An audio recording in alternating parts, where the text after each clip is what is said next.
Nvidia recently launched GeForce Now, which is essentially taking a GPU and putting it in the cloud to allow for low-powered computers such as laptops to then stream the games at high FPS and resolutions. Today we'll see how this performs and if it could possibly replace a gaming PC. Right now this is in a closed beta, so to be able to use this you will need a license key like I have here. There is no advanced pricing, so it is essentially free, at least for the near future. Before you start, there is one requirement: a good internet connection. It must be at least 50 megabits per second, and using Task Manager I did regularly see it spike to 50 megabits per second. Setup is simple: you activate your license, then download the client onto your device.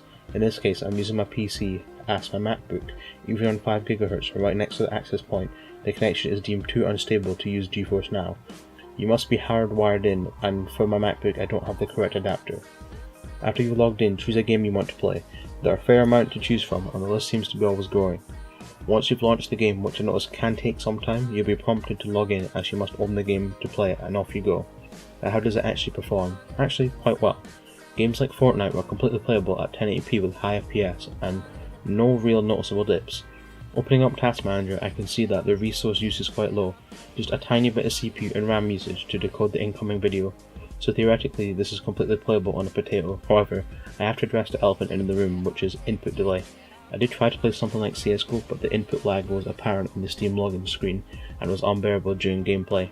I know I'm bad, but I was missing shots and my aim was way off because of the lag. One thing I noticed was that by opening the Steam browser and doing some googling from the virtual machine was that this one was located quite close by in England, and that the ping from it to the CS service was quite low at 20 to 25 milliseconds, or for me usually it would be 60 to 65 milliseconds. To be fair, CSGO is an esports title that its most hardcore players would probably demand should be played on wired mice over wireless to minimize delay, so there's no way that this was going to pass. Apart from the delay, there was nothing I could really fault. The games looked good, especially since it was over the internet, and the FPS stayed reasonably high on all games I tested. There was the occasional dip though. I think this makes most sense to perhaps students who take laptops with them to university, allows them to play less competitive but still graphically demanding games over the internet. So let me know, would you try something like GeForce Now, and what would be a price that you think is affordable to pay on a monthly basis?